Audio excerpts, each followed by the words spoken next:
Welcome to job.info. অসমৰ প্ৰথম অসমীয়া educational channel job.info আপোনালোকক স্বাগতম জনাইছো guys OMR sheet tricks and tips in Assamese আজি আমি কথা পাতিম OMR sheet গাইজ আপোনালোকে সকলোৱে OMR sheet দেখিছে চাগে যেতিয়া আপোনালোকে এক্সাম দিবলৈ কাৰণে গৈছে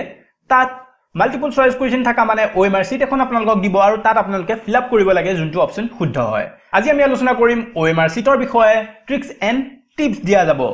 গাইজ ভিডিওটো স্টাৰ্ট কৰাৰ আগতে আপোনালোকে যদি নতুন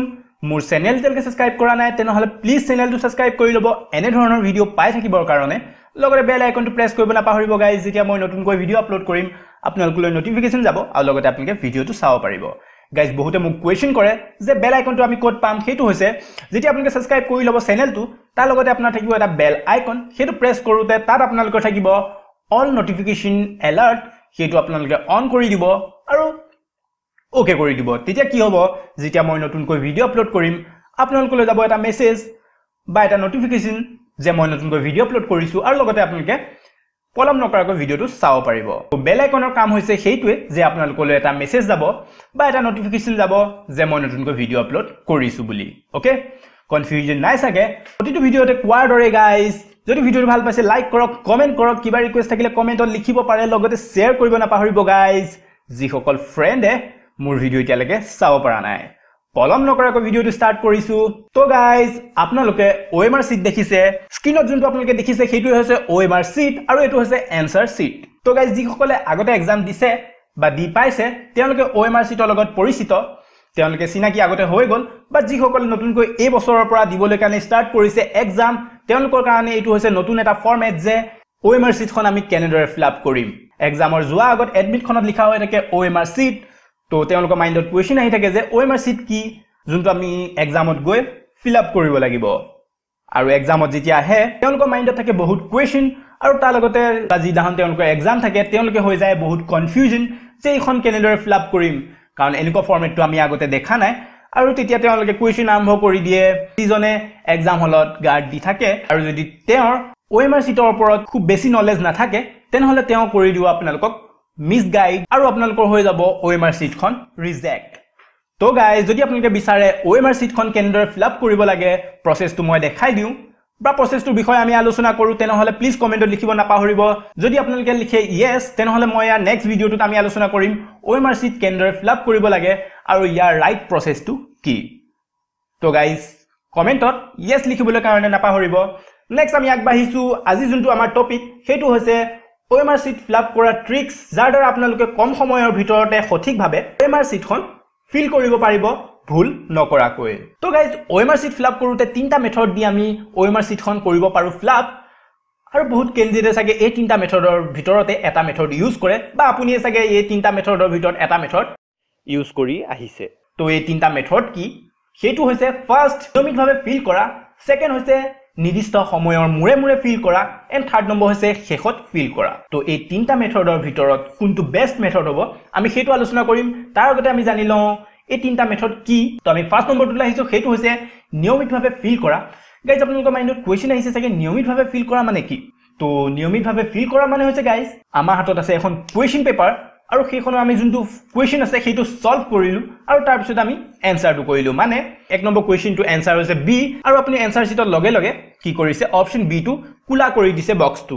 বা আমি কি কৰিছো ফিল কৰি গৈছো এনসাৰ শীটত তেনেদৰে আমি দুই নম্বৰ কোৱেশ্চনটো সলভ কৰিম আৰু তাৰ যোনটো এনসাৰ হ'ব সেইটো আমি OMR শীটত পুৰাই যাম বা ফিল আপ কৰি যাম নেক্সট আমি আহিম 3 নম্বৰ কোৱেশ্চনটোলৈ আৰু 3 নম্বৰ কোৱেশ্চনটো সলভ কৰিম আৰু তাৰ পিছত তাৰ যোনটো এনসাৰ হ'ব সেইটো আমি OMR শীটত লগতে কি কৰি যাম ফিল কৰি যাম বা পুৰাই যাম ওকে সেইটো হৈছে নিয়মিতভাৱে ফিল কৰা কনফিউজন নাই সাগে তো গাইজ এই প্ৰসেসটো বহুত কেন্ডিডেটে ইউজ কৰা দেখা যায় আৰু ইয়াৰ কিছুমান সুবিধাও আছে আৰু কিছুমান অসুবিধাও আছে আমি সেইটো আলোচনা কৰি লওঁ গাইজ এই প্ৰসেসটো ইউজ কৰা বা এই মেথডটো ইউজ কৰাৰ এটা সুবিধা হৈছে কি আপুনি কেতিয়াও ভুল বক্স বা ভুল বাবল ফিল নকৰে মানে ধৰি লওক আপুনি এক নম্বৰ কোৱেশ্চনটো আমি কৰি আছিলো আৰু সলভ কৰি লগতে আমি বি অপচনটো গুল কৰি দিলো বা বি অপচনটো আমি কি কৰি দিলো ব্ল্যাক কৰি দিলো তেতিয়া কি হয় বেলেগ অপচন এটা কুলা কৰা বা ব্ল্যাক কৰাৰ আমাৰ যোনটো ভুল হয় সেই ভুলটো নহয় কাৰণ আমি জানো যে এক নম্বৰ কোৱেশ্চনটো আমি কৰিছো তো আমি এক নম্বৰ যোনটো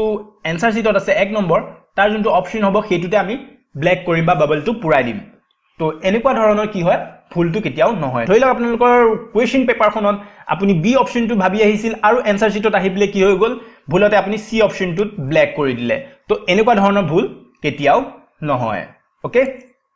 এটো হৈছে নিয়মিতভাৱে যদি আমি ফিল কৰি যাওঁ 1 নম্বৰ 2 নম্বৰ বা 3 নম্বৰ অপচনটো ধৰিলে বি অপচনটো শুদ্ধ তেনেহলে আমি লগতে তাত আমি কোৱেশ্চনটো সলভ কৰিয়ে লগতে আমি ইয়াত বি অপচনটো পুৰাই দিওঁ ঠিক আছে এনেকুৱা ধৰণৰ হলে কি হ'ব আমি নিয়মিতভাৱে কৰি যাব পাৰিম এটা শৃংখলাভাৱে আমি কৰি আহিব পাৰিম আৰু তেতিয়া আমাৰ যোনটো ভুল হোৱা চান্সটো থাকে সেইটো কি হৈ যায় লাহে লাহে কমি যায় এফালে যদি সুবিধা আছে আনফালে কিছু অসুবিধাও আছে বা মাইনাস পইণ্টটো আছে এতিয়া আমি আলোচনা কৰো মাইনাস পইণ্ট কি গাইস এনেদৰে ফিল কৰিলে কি হ'ব এটা লিমিটেড সময় খৰচ হ'ব কাৰণ চাওক এক নম্বৰ কোৱেশ্চনটো সলভ কৰি ইয়াত আপুনি যেতিয়া বাবলটো ফিল কৰিবলৈ আহিব তেতিয়া এটা লিমিটেড সময় আপোনাৰ এনে গুছি যাব কাৰণ আপুনি ফিল কৰোতে কি হয় এতিয়া মই ইয়াত যেতিয়া আপোনালোকক উদাহৰণটো দেখাইছো একেবাৰতে এটা ক্লিকতে কি হৈছে গুটে বক্সটো ফিল হৈ গৈছে বাট যেতিয়া আপোনালোকে এনসাৰ শিটখন ৰিয়েল এক্সামত আপোনালোকে ফিল কৰিব তেতিয়া প্ৰবলেমটো কি আহে কলমটো লৈ আমি কি কৰিব লাগিব গুটে ৰাউন্ড ঘূৰাই থাকিব লাগিব আৰু তেতিয়া কি হয় অলপ টাইমটো বেছি কৈ লাগে আৰু তাৰ লগতে মেইন পইণ্টটো হৈছে কি গাইস মনোযোগ যোনটো আমাৰ থাকে যে আমি ফাৰ্স্ট কোৱেশ্চনটো যেতিয়া আমি সলভ কৰিছিলো তেতিয়া যোনটো আমি মনোযোগ লগাইছিলো তেতিয়া কি হ'ব সেই মনোযোগটো ভংগ হৈ যাব কাৰণ নম্বৰ কোৱেশ্চনটো সলভ কৰিলে মনোযোগ দি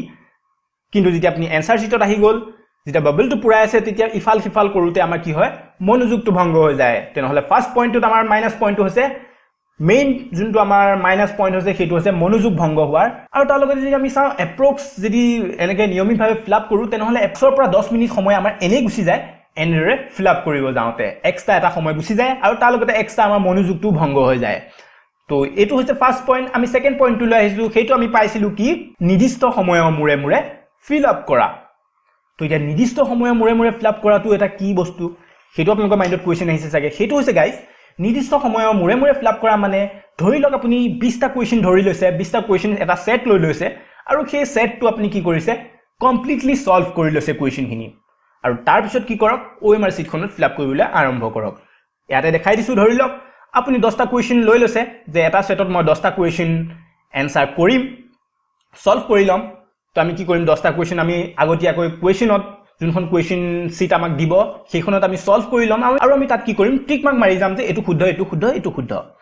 নেক্সট যেতিয়া আমাৰ 10টা কোৱেশ্চন হৈ যাব লিমিট তেতিয়া আমি কি কৰিম এনসাৰ শিটখন লম আৰু সেই 10টা কোৱেশ্চনৰ যোনটো অপচন শুদ্ধ হ'ব সেই অপচনটো আমি কি কৰি দিম ফিল কৰি যাম তো এটো হৈছে নিৰ্দিষ্ট সময়ৰ মুৰে মুৰে ফিলআপ কৰা আপোনালোকৰ মাইন্ডত এটা ধৰি ল'ব লাগিব এটা লিমিট যে মই 20টা কোৱেশ্চন বা 15টা কোৱেশ্চন আমি লৈ লওঁ এইখিনি মই সলভ কৰি লওঁ তাৰ পিছত মই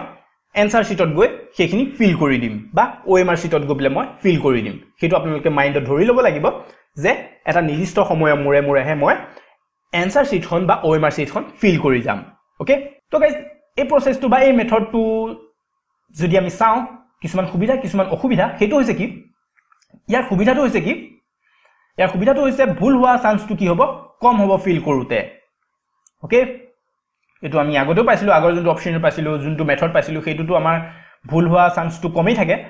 আৰু তাৰ লগতে আপোনাৰ মনোযোগ যোনটো আছে সেইটো কি হয় ভংগ নহব আৰু এক প্ৰকাৰে চাবলৈ গলে এটো এটা ভালে কাৰণ মনোযোগটো যদি আপোনাৰ ভংগ নহয় তেনেহলে আপুনি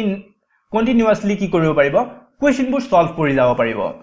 তো ইয়াৰ প্লাস পইণ্টটো হৈছে কি ইয়াৰ দ্বাৰা মনোযোগ ভংগ নহয় আৰু তাৰ লগতে গাইস এটা ইম্পৰ্টেন্ট পইণ্ট হৈছে কি যেতিয়া আমি নিৰ্দিষ্ট সময়ৰ মুৰে মুৰে ফিলআপ কৰি যাম তেতিয়া আমাৰ মগজুটোৱে কি পাব ৰেষ্ট পাব কেনেকৈ ধৰি লওক আপুনি 20টা কোৱেশ্চনৰ এটা সেট লৈ লৈছে আৰু সেইটো আপুনি সলভ কৰিছে কন্টিনিউয়াসলি আমি সলভ কৰি যাম আৰু যেতিয়া আমি এনসাৰ শিটত সেই অপচনখিনি আমি ফিল কৰি যাম তেতিয়া কি হ'ব সেই ফিল কৰা সময়খিনি যোনটো আমাৰ মগজুটো ৰেষ্ট পাব সেইখিনি বহুত জৰুৰী হয় যেতিয়া আমি এটা এক্সাম দি থাকিম কাৰণ কন্টিনিউয়াসলি আমি মাইন্ডটোৱে আমাক খেলাই থাকে যে এইটো কোৱেশ্চনৰ এনসাৰ কি হ'ব এইটো কোৱেশ্চনৰ এনসাৰ কি হ'ব এইটো মই পাইছিলো নে নাই বা এইটো মই পঢ়িছিলো নে নাই এনেকুৱা ধৰণৰ আমাৰ মাইন্ডত বহুত কথা চলি থাকে আৰু যেতিয়া আপুনি এই 20টা কোৱেশ্চন সলভ কৰি ল'ব তেতিয়া কি হ'ব আপোনাৰ মাইন্ডটোৱে অলপ সময় ৰেষ্ট পাব আৰু সেই ৰেষ্ট পোৱা সময়খিনিত আমি কি কৰিম OMR শিটখন আমি ফিলআপ কৰিম তো গাইজ এই মেথডটোৰ এটা প্লাস পইণ্ট আমি গম পালো যে আমাৰ মাইন্ডটোৱে কি পাব ৰেষ্ট পাব তো গাইজ যদি চাবলৈ যাওঁ ইয়াৰ মাইনাস পইণ্ট বা ইয়াৰ অসুবিধা একো নাই নেক্সট আমি এইটো থাৰ্ড নম্বৰ পইণ্ট সেইটো হৈছে শেষত ফিল কৰা আমাৰ যোনখন কোৱেশ্চন পেপাৰ দিব সেইখন আমি কি কৰিম গুটেইখন প্ৰথমতেই কি কৰি লম সলভ কৰি লম গুটেকিটা কোৱেশ্চন সলভ কৰি লম ধৰি লওক আপোনাক 100টা কোৱেশ্চন দিছে আপুনি 100টা কি কৰিছে প্ৰথমতে সলভ কৰি লৈছে তাৰ পিছত এনসাৰ শীটত বা OMR শীটত গৈ আমি ফিল কৰিছো সেইটো হৈছে সৰ্বশেষত বা শেষত আমি কি কৰিছো ফিল কৰিছো সেইটোই হৈছে লাস্ট মেথড বা আমি লাস্ট প্ৰক্ৰিয়া বুলি ক'ব পাৰো তো গাইস লাস্টৰ যোনটো মেথড আছে সেইটো বহুত কেন্ডিডেটে ইউজ কৰা দেখা যায় বাট ইয়াৰ কিছুমান অসুবিধা আছে আমি সেইখিনি জানি লোৱাটো দৰকাৰ কাৰণ যদি আপুনি এই মেথডটো ইউজ কৰি আছে আজিলৈকে তেনেহলে আপোনালোকেও এই অসুবিধাটো নিশ্চয় পাইছে সাগে ষ্টুডেন্টবোৰে কি কৰে কোৱেশ্চনবোৰ সলভ কৰে আৰু এটা নিৰ্দিষ্ট সময় দিয়া যায় আমাক যে 100টা কোৱেশ্চনৰ ইমানখিনি সময় আছে যেতিয়া আমি এইখিনি ফিল আপ কৰি যাম কন্টিনিউয়াছলি যেতিয়া আমি সলভ কৰি গৈ থাকিম কি হয় আমাৰ টাইমটো পাহৰি যাওঁ আমি টাইম কিমান হৈ গৈছে আৰু লাষ্টত যেতিয়া ওয়াৰ্নিং মাৰে তেতিয়াহে আমাৰ মনত আহে যে আমিটো OMR শীটখন ইতিয়ালৈকে ফিল আপ কৰা নাই যে মোৰ কোৱেশ্চন গুটেখিনি হৈ গ'ল গুটেখিনি আমি সলভ কৰি ললো বাট OMR শীটখনত কি কৰা নাই ফিল ইতিয়ালৈকে কৰাই নাই আৰু লাষ্টৰ সময় নিশ্চয় 15 মিনিট মান সময় আপোনাৰ হাতত আছে ধৰি লওক কিন্তু কি হয় জলদি হৈ যায় ফটাফট যাতে মই ফিল আপ কৰি লব পাৰো সেইটো জলদিতে কি হৈ যায় কেতিয়াবা এটা ভুল হৈ যায় আৰু এই ভুলটো আপোনালোকৰ লগতো হৈছে সাগে যে ধৰি লওক ইয়াত আমি উদাহৰণ এটা লৈ লৈছো যে 12 নম্বৰ কোৱেশ্চনটোৰ এনসাৰ হ'ব লাগে বি 12 নম্বৰ কোৱেশ্চনটোৰ এনসাৰ হ'ব লাগে অপচন বি কিন্তু ভুলতে আমি কি কৰি দিলো প্ৰথমতে সি অপচনটোতে কুলা কৰি দিলো বা আমি সি অপচনটো ফিল কৰি দিলো তাৰ পিছতে দেখিলো ও তেৰি মইতো কৰি দিলো সি নম্বৰটো ফ্লাপ বাট এটোটো ভুল হৈ গল এনেদৰে আমাৰ কি হৈ গল 12 নম্বৰ কোৱেশ্চনটো গল এনে কিন্তু আপুনি এনসাৰটো জানেই যে এনসাৰটো মই জানোৱে যে এটো অপচন এটোহে হ'ব লাগিছিল বাট ভুলতে এটো ফিল আপ কৰি দিলো আৰু ইয়াৰ কাৰণটো কি হয় কাৰণ আমি গুটেখিনি কোৱেশ্চন একেবাৰতে সলভ কৰি ললো বাট OMR শীটত যেতিয়া আমি সলভ কৰিবলৈ কাৰণে যাম আমাৰ হাতত থাকিব কম টাইম ওকে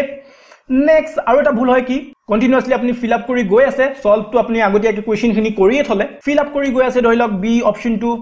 তাৰছত ভুলতে কি হৈ গল 14 নম্বৰ কোৱেশ্চনটো চালে আপুনি 14 নম্বৰ কোৱেশ্চনটো অপচন হৈছে সি অপচনটো শুদ্ধ ইয়াত কি কৰিলে 13 নম্বৰ যোনটো সি টো আছিল সেইটোতে ফিল কৰি দিলে মানে এটা কোৱেশ্চনৰ দুটা অপচন আপুনি কৰি দিলে ফিল তো গাইস এই ক্ষেত্ৰটো কি হয় আপুনি নম্বৰ নেপায় কাৰণ কম্পিউটাৰে যেতিয়া আপোনাৰ বহিখন চেক কৰিব দুটা অপচন দেখিলে লগতে সেই কোৱেশ্চনটো কি কৰি দিব কেনসেল কৰি দিব বা সেই অপচনটো আপোনাৰ এনসাৰ শুদ্ধ হৈছিল নাই সেইটো নাচায় লগতে ৰিজেক্ট কৰি দিয়ে ওকে তো এনেকুৱা ধৰণৰ ভুল হয় কি যদি আমি কোৱেশ্চনখিনি আমি আগতীয়াকৈ সলভ কৰি ললো তাৰ পিছত যদি আমি এনসাৰ এন্ডৰ কৰিব যাওঁ তেতিয়া হ'ব আপোনালোকৰ এই কিছুমান প্ৰবলেম যিবোৰ সকলোৱে এবাৰ নহয় এবাৰ এক্সামত পায় ওকে আৰু যদি গাইজ মোক খুদে যে তিনটা মেথডৰ ভিতৰত মই কোনটো মেথড ইউজ কৰিম বা আপোনালোকক কোনটো মেথড ইউজ কৰাৰ এডভাইস দিম সেইটো হৈছে গাইজ সেকেন্ড যোনটো মেথড আছে ইউজ কৰিম বা আপোনালোকক এডভাইস কৰিব পাৰো কাৰণ সেই মেথডটোৱে ভাল আৰু আপোনালোকে নিজেও গম পাইছে চাগে যে সেকেন্ড মেথডটোৱে বহুত ভাল কাৰণ এটা নিৰ্দিষ্ট সময়ৰ মুৰে ফিল আপ কৰাটো হৈছে এটা ভাল মেথড আপুনি 20-25 টা কোৱেশ্চন লৈ লওক প্ৰথমে সেই কোৱেশ্চন গিটা সলভ কৰি লওক তাৰ পিছত OMR শীটত গৈ ফিল কৰি দিয়ক আপোনাৰ মনোযোগটো থাকিব আৰু তাৰ লগতে আপুনি যিখিনি সময় ফিল কৰি থাকিব সেইখিনি সময়ত আপোনাৰ কি হ'ব বা যিখিনি সময়ত আমি পুৰাই থাকিম সেই সময়খিনিত আপোনাৰ মগজুটোৱে কি পাব অলপ সময় ৰেষ্ট পাব পোৱাটো জৰুৰী কাৰণ নেক্সট কোৱেশ্চনখিনিত আকৌ আপোনালোকৰ দিমাগ লগাব লাগিবই তো সেকেন্ড যোনটো মেথড আছে সেইটো মেথডে মোৰ মতে গুড আৰু আপোনালোকক এটো এডভাইস কৰিব পাৰো যে সেই মেথডটো আপোনালোকে ইউজ কৰিব পাৰে এক্সামত তো গাইজ সকলো এক্সামৰ কাৰণে all the best do your best আৰু যিবোৰ মেথডৰ কথা আমি আজি আলোচনা কৰিলো এক্সামৰ আগতে আপোনালোকে এবাৰ ঘৰতে এবাৰ ট্ৰাই কৰি চাওক নিজে কোনটো মেথড আপোনালোকে শুদ্ধ পায় বা যোনটো আপোনালোকে সুবিধা পায় সেইটো কমেন্টত লিখিবলৈ কাৰণে নাপাহৰিব যে মই এইটো মেথডে বহুত সুবিধা পাওঁ বা সুবিধাজনক হয় বা আপোনালোকে যদি বেলেগ মেথডো ইউজ কৰি পেলে OMR শীটখন ফিল আপ কৰে তো শেয়াৰ কৰিব পাৰে সেইটো তো গাইজ আজি এই ভিডিওটো আপোনালোকৰ কাৰণে হেল্পফুল হ'ল কি নাই প্লিজ কমেন্টত লিখিব যদি ভিডিওটো ভাল পাইছে লাইক কৰক কমেন্ট কৰক কিবা ৰিকুৱেষ্ট থাকিলে কমেন্টত লিখিব পাৰে লগতে শেয়াৰ কৰিব নাপাহৰিব গাইজ যিসকল ফ্ৰেণ্ডে মোৰ ভিডিও এতিয়ালৈকে চাব পৰা নাই সাবস্ক্ৰাইবৰ লগতে বেল আইকনটো প্ৰেছ কৰিব নাপাহৰিব আজিলৈ ইমানেই নেক্সট ভিডিওটা কৰবা লগ পাম বাই জয় আই অসম